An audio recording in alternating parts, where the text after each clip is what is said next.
Kita ngedenger suara kedebuk dan suara jeritannya Bude gitu. Bude bilang waktu Bude mau ambil air wudhu itu kan dilihat gitu kan. Karena Bude penasaran, akhirnya Bude ngelihat ke sumur itu. Duh, gimana ya ngomongnya ya? Ini orang, nggak tahu bentuknya orang. Terus merangkak gini, matanya putih dan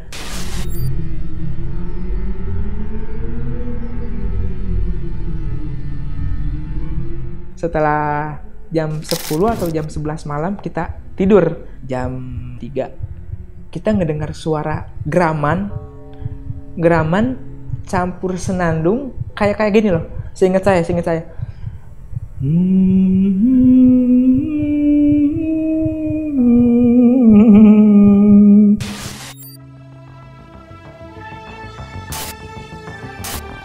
Halo teman-teman telusur, gue mau ngundang kalian semua buat duduk di sini untuk menceritakan kejadian-kejadian mistis yang pernah kalian alamin. Dan kalau kalian siap buat jadi narasumber telusur, kalian bisa langsung DM ke Instagram pribadi gue atau Instagramnya telusur. Dan jangan lupa saksikan terus Telusur.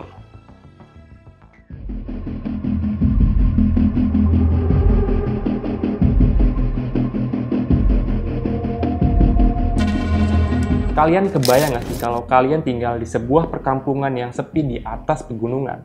Tiba-tiba, satu keluarga kalian mengalami teror atau gangguan gaib. Dan kisah menyeramkan itu dialami oleh narasumber kita pada malam hari ini. Penasaran dengan kita seperti apa? Saksikan terus Telusur.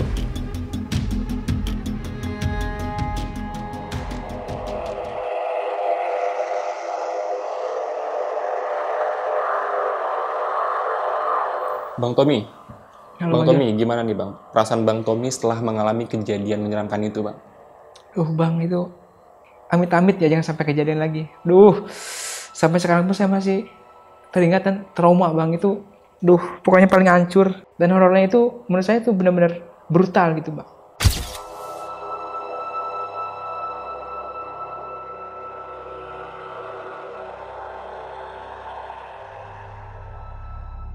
Kejadian ini terjadi tahun 2002, waktu saya setelah lulus SD. Jadi kami bertiga, saya, bude saya, dan satu anak bungsunya jadi saksi teror gaib. Jadi di rumah itu kami tinggal bertiga. Jadi di situ tinggal saya, bude saya sebut saja namanya Bude Rosa, dan anak bungsunya sebut saja namanya Teh Asih.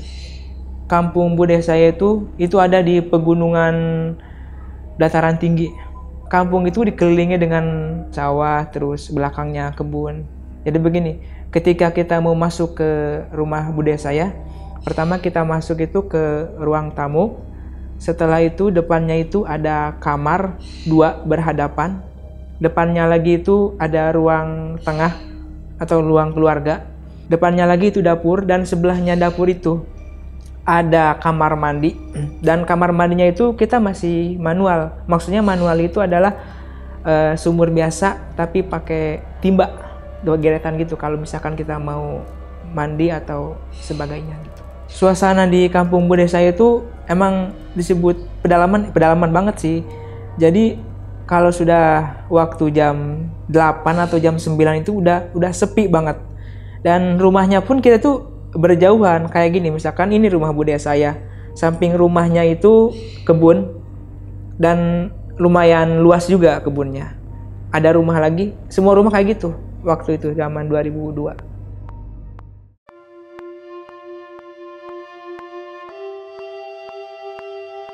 Awal mula kejadian itu waktu itu sekitar jam 9 malam, kita bertiga, saya, bude sama Teh Asih lagi nonton TV.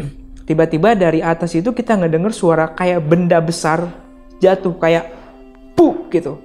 Ya sontak kita bertiga kaget kayak suara apa itu gitu. Akhirnya karena kita penasaran, takutnya terjadi sesuatu apalagi kita kan cuma bertiga doang. Terus posisi saya waktu itu masih anak-anak ya, sekitar 12 tahunan. Langsung buru-buru keluar, dan ketika kita melihat ke atas atau ke tempat tadi suara bunyi, itu nggak ada apa-apa, dan kita ngelihat genteng pun nggak ada yang rusak gitu sama sekali. Tapi setelah suara itu terjadi, kita masuk ke rumah lagi itu hawanya kayak gimana ya? Kayak yang tadinya sejuk, terus enak gitu, kayak pengap. Tau gak sih Bang, kalau kita di dalam gua udara itu nggak ada, padahal ventilasi rumah itu banyak loh di rumah bude saya. Dan di situ kita mulai ngerasa kayak ada yang janggal gitu. Setelah kejadian itu ya karena posisi kita sudah ngantuk, karena besok paginya mau beraktivitas seperti biasa, mau berkebun, akhirnya kita tidur ke kamar masing-masing gitu. Dan setelah paginya berganti malam, ada satu kejadian yang sangat-sangat di luar nalar. Kejadian pertama itu waktu kita lagi nonton TV. Ya mungkin ya keseharian kita waktu itu ya apalagi selain nonton TV gitu ya, karena di kampung paginya bertani, malamnya istirahat sambil nonton TV, kayak gitu-gitulah. Waktu kita nonton TV, kan dari ruang tamu itu kalau ke dapur itu kelihatan jelas gitu ya, jelas gitu kan. Ada rak piring dari plastik ya, dari plastik itu kayak goyang-goyang dikit, kakinya kan ada 4 ya, kalau gitu kayak goyang ngangkat kayak berat sebelah gitu loh. Tak tak tak tak tak tak. Kita bertiga ngelihat juga. Curiganya itu takutnya ada kayak semacam gempa bumi atau apa gitu. Apalagi kita kan tinggal di pegunungan dataran tinggi. Pas dicek lagi tuh nggak ada apa-apa, dan yang bergerak pun cuma itu doang, cuma perabotannya doang, cuma tak tak tak tak tak. Setelah itu mungkin sekitar 30 menit kemudian piring yang ada di rak itu buah, langsung acak-acakan. Berhubung itu piringnya nggak terlalu ini ya, maksudnya nggak ada campur sama piring plastik juga, jadi yang hancur cuma beberapa sih. Cuma walaupun beberapa kan kita ngerasa kayak apa sih ini, janggal banget gitu. Apalagi tuh kejadiannya pun cuma satu barang loh, cuma hanya sebatas rak piring doang gitu. Ya setelah terus saya nanya sama Bude, ini kenapa kok agak aneh ya? Tapi Bude bilang ya udah sih nggak apa-apa, ya mungkin ada angin masuk atau apa. Tapi saya mikir walaupun posisi saya waktu itu masih kecil, emang ada angin segede apa sih bisa ngancurin perabotan segitu banyak gitu. Ya akhirnya setelah beres-beres, ya saya pun ngelihat raut muka Bude saya kayak orang bingung, kepikiran, cemas gitu loh Bang. Akhirnya setelah beres-beres, akhirnya kita balik lagi nonton TV.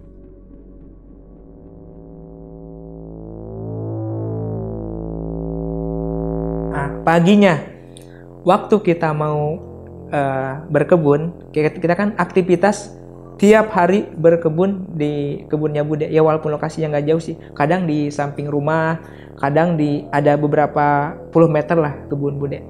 Waktu kita mau keluar jam 7 pagi, pas buka pintu, saya ngelihat tanah biasa kayak acak-acakan itu kan. Terus saya nanya ke Bude ini apa? Tanah katanya. Ya iya tanah, saya tahu tanah apa. Tapi setelah Bude pegang dan kayak di gini-gini gitu ya, Bude bilang kalau itu mohon maaf, tanah kuburan gitu. Ya. Di situ saya melihat raut wajah Bude itu kayak apa ya? Sedih, bingung, campur aduk gitu. Terus Bude bilang, kayaknya ini udah agak aneh ya. Udah banyak kejadian yang janggal di rumah ini gitu. Ya udah nggak apa-apa, bismillah aja katanya gitu. Setelah itu akhirnya kita berangkat ke kebun. Sorenya seperti biasa pulang dari kebun, beberes, makan. Malamnya pun ya aktivitas sehari-hari ya kayak gitu, nonton TV. Nah, jam 9 waktu itu Bude bilang, Tom ambilin selimut di lantai 2 ya, karena itu kan ada 2 lantai ya. Lantai atasnya itu kayu Bang, kayu semuanya gitu kan, kayu. Saya langsung naik tuh kucuk ke atas. Pas saya ambil selimut, tiba-tiba kan di atas itu kan ada jendela kaca. Pas saya ngeliat itu ada orang pakai jaket, waktu itu jaket hitam atau abu-abu, nggak jelas juga sih, pakai jaket hitam biasa lewat kayak cuma saya nggak ngelihat wajahnya karena kan nyamping. Setelah itu saya turun, tek. Saya bilang sama Bude, itu ada orang lewat samping rumah, itu kan kebun, ngapain ya? Pas saya ngeh, lantai 2, maksudnya orang setinggi apa sih ada di lantai 2 gitu, lewat, kakinya tuh berapa meter, itu kan lantai 2 kan tinggi banget gitu. Nah, kata Bude, udah nggak usah aneh-aneh, ini udah banyak kejadian aneh Tom, kamu tuh jangan nggak usah ngadi-ngadi gitu. Setelah jam 11 malam kita tidur. Waktu itu kita ketiduran di ruang tengah gitu bertiga, saya, Bude, sama Teh Asih. Jam 3 kita ngedengar suara suara apa ya? Geraman campur senandung, campur ketawa. Kayak gini loh. Seingat saya.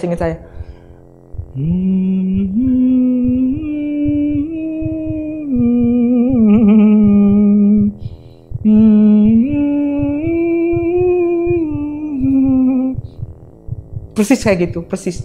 Tapi suaranya suara berat. Suara itu nggak berada di satu tempat, tapi berkeliling itu loh Bang, suaranya. Seperti mengelilingi rumah itu loh. Dan pas saya melek, saya ngeliat Bude juga udah melek. Terus Bude bilang, nggak usah bersuara. Dari jam 2 pagi, selesai nyampe jam, nggak subuh sih, sebelum subuh, jam 4-an. Suara itu baru berhenti. Setelah suara itu hilang, saya langsung nanya sama Bude, Bude, itu suara apa? Bude cuma menghela nafas kayak, nggak tahu. Bude juga bingung. Bude salah apa ya? Kok banyak banget kejadian aneh, kejadian janggal di rumah ini gitu. Setelah itu beberapa hari kemudian, waktu itu jam seperti biasa, kejadian itu malam, nggak ada yang pagi, siang, sore nggak ada. Kejadian itu selalu malam. Jam 9 waktu kita nonton TV, ya biasa, setiap hari nonton TV dong. Nonton TV, terus itu Bude izin mau ke kamar mandi, katanya mau sholat isya atau sholat hajat gitu bilang. Terus pas Bude masuk ke kamar mandi, kita lagi nonton TV berdua, 5 menit kemudian kita ngedenger suara kedebuk dan suara jeritannya Bude gitu. Ya kita berdua karena kaget gitu, kita langsung nyamperin Bude. Pas kita nyamperin Bude, kita ngelihat Bude udah tersungkur begini. Terus di belakang kepalanya itu udah keluar darah. Kita berdua nangis, sama juga anak-anaknya, wajar dong. Panik di situ, anak-anak cuma berdua, saya sama Teh Asih sama Bude. Langsung kita Bude bawa ke ruang tengah. Pas udah diobati pakai ya obat biasa lah, salah kadarnya. Diobati, terus Bude cerita, Bude bilang waktu Bude mau ambil air wudhu, itu kan digeret gitu kan, digeret. Terus katanya si embernya itu berat banget. Karena Bude penasaran, akhirnya Bude ngeliat ke sumur itu, dan di sumur itu, gimana ya ngomongnya ya? Ini kayak semacam apa ya?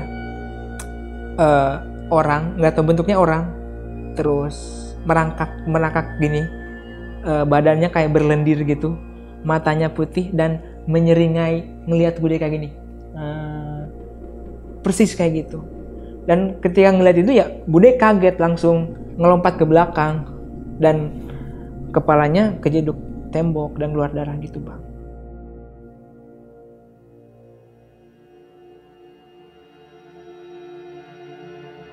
Mungkin beberapa hari setelah Bude melihat kejadian itu, dan kejadian itu terjadi sama saya sendiri. Waktu itu maghrib, karena saya lapar ya, mau makan ceritanya maghrib. Karena sebenarnya kalau maghrib itu kan disebutnya pamali ya, nggak boleh. Itu waktunya orang-orang beribadah gitu. Bude pun selalu mengingatkan saya untuk kalau maghrib itu ibadah dulu, jangan yang lain gitu. Saya ngeyel, Bude di atas lagi sholat sama Teh Asih, saya lapar kan, saya mau ngambil piring ke dapur. Ya emang terjadi di dapur sih makanannya. Saya masuk ke dapur, ambil piring, itu kan dapurnya kan agak sedikit panjang gitu kan ya, sedikit panjang. Lampunya remang-remang. Lampu 5 watt itu kan, tahu kan ya, yang warna kuning itu, nah kayak gitu.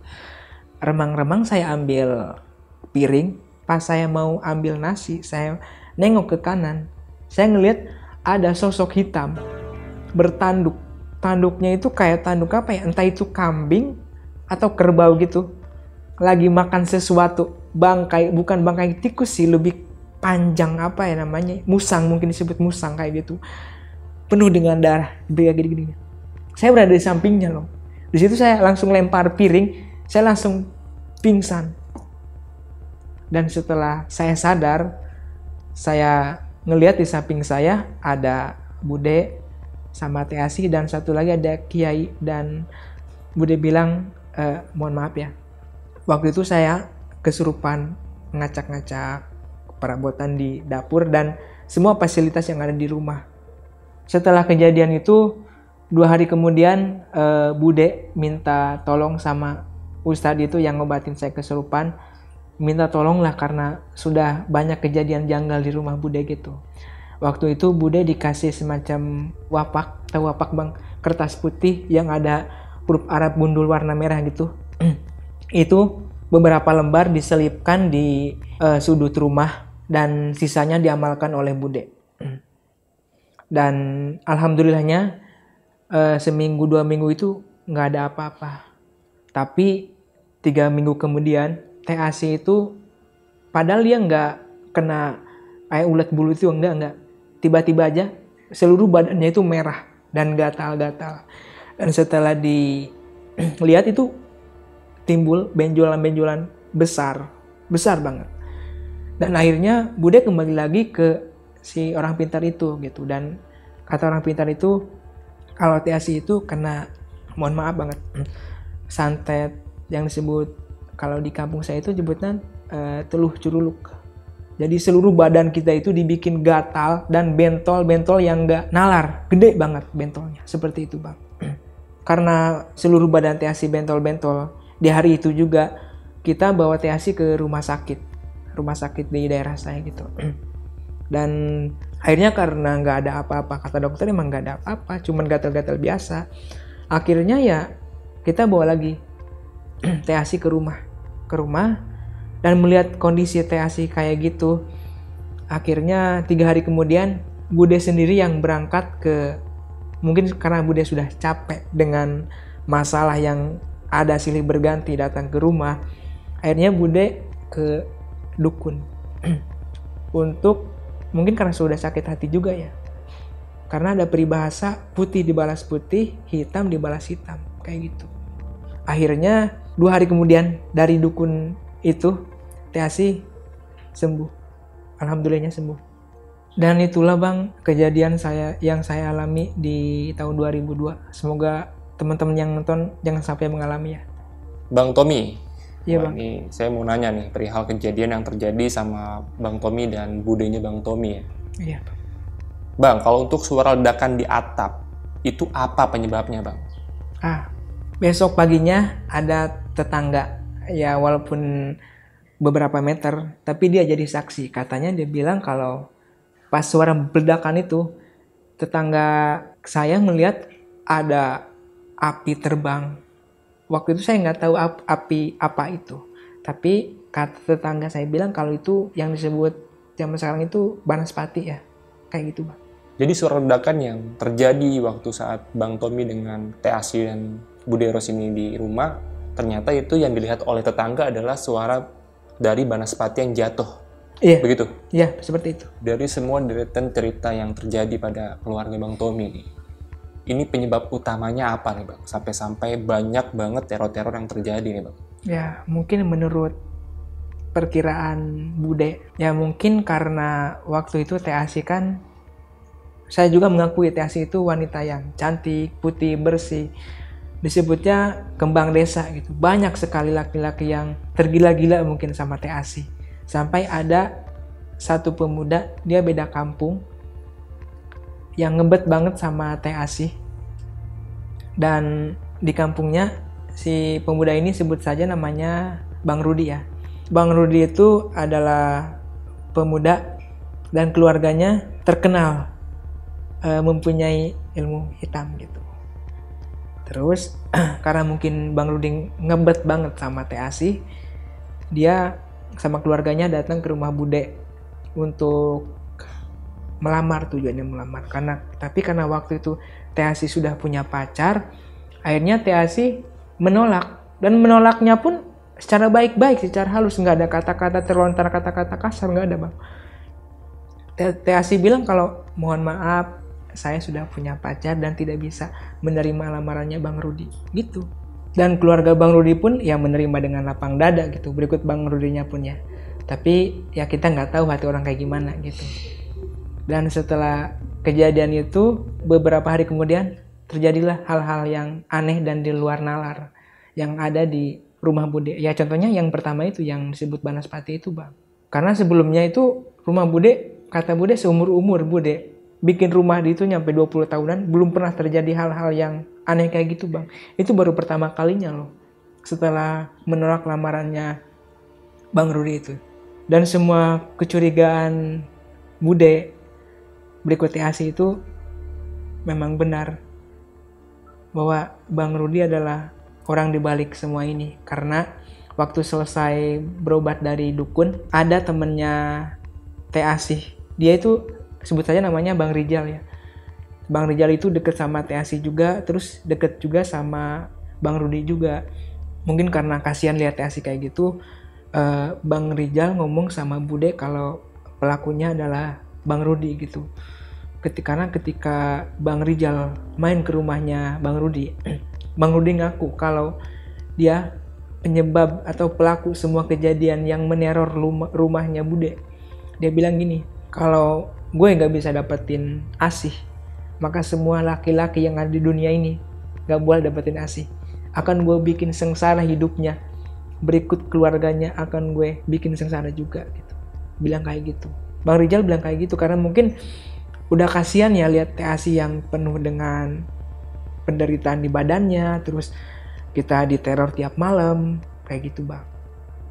Bang Tommy, lalu gimana nih kelanjutannya nih sampai teror ini, apakah masih berlanjut atau udah enggak nih setelah Bang Tommy dan keluarga tahu bahwa penyebab dari penyakit ini atau teror ini adalah dari Bang Rudi? Ya kejadian itu alhamdulillahnya udah nggak berlanjutnya karena si dukun itu mengobatinya secara tuntas. Waktu itu dukunnya datang ke rumah, terus dia bawa sebotol gitu air, terus si airnya itu dikelilingi di sudut-sudut rumah, sudut-sudut kamar, dan dia bawa nggak tahu, semacam alang-alang gitu deh Bang, alang-alang yang sudah dibuat segi 4 gitu, terus dikubur. Yang pertama itu seingat saya di depan rumah depan sama dapur. Dan ada juga ritual dia mungkin bersemedi kali ya di kamar TAC, katanya untuk menetralisir atau mungkin dia ingin menanam pagar gaib gitu kali. Mungkin seperti itu ya. Karena setelah kejadian itu alhamdulillahnya nggak ada apa-apa lagi Bang setelah si dukun datang ke rumah itu. Dan TAC pun alhamdulillah kembali normal seperti semula. Oke Bang Tommy, terima kasih banyak sudah mau menceritakan semua kejadian yang pernah Bang Tommy alami bersama dengan budenya Bang Tommy dan juga TAC Bang ya. Semoga kejadian ini tidak menimpa keluarga Bang Tommy lagi nih. Ya, Bang Tommy, untuk TAC nih, yang tadi Bang Tommy bilang cantik, apakah sekarang sudah menikah atau belum? Iya, sekarang TAC sudah menikah dengan orang Jakarta. Itu perawat kalau nggak salah, ya perawat. Dan sudah dikaruniai 2 orang putra dan putri. Oke, semoga untuk TAC dan keluarganya sehat selalu Bang Tommy. Amin.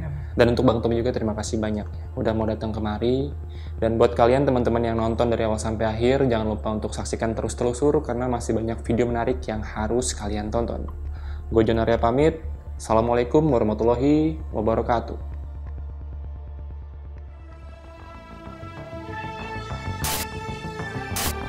Halo teman-teman telusur, gue mau ngundang kalian semua buat duduk di sini untuk menceritakan kejadian-kejadian mistis yang pernah kalian alamin. Dan kalau kalian siap buat jadi narasumber telusur, kalian bisa langsung DM ke Instagram pribadi gue atau Instagramnya telusur.